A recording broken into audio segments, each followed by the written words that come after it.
আজকে মাছ ধরতে গিয়ে আমাদের সাথে এমন হবে সেটা তোমরা অবাকই হয়ে যাবে। তো ওকে আজকে আমরা এই পুকুরে মাছ ধরতে চলেছি। তো দাদু ইতিমধ্যে আমাদের পুকুরে টোপ ফেলে দিয়েছে। তো টোপটা ফেলার পর ফুটিটা ঠিকভাবে সেট হচ্ছিল না, তো দাদু ঠিক করে দিল।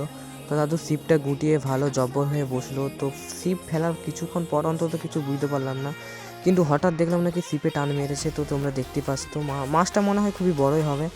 তো দাদু সে মাছটাকে টেনে আড়ায় তোলার চেষ্টা করছে। তো তোমরা এরপর দেখতে থাকো।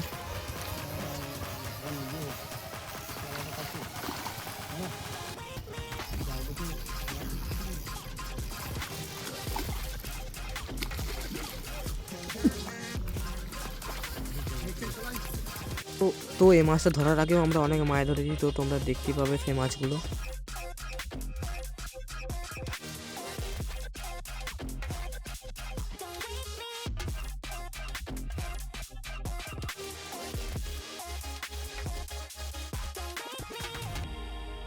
তো এরপরই আবার একটা মাছ লেগেছে, তোমরা দেখতেই পাচ্ছ। আজকের জন্য এই পর্যন্ত, দেখা হচ্ছে পরের ভিডিওতে। Bye bye.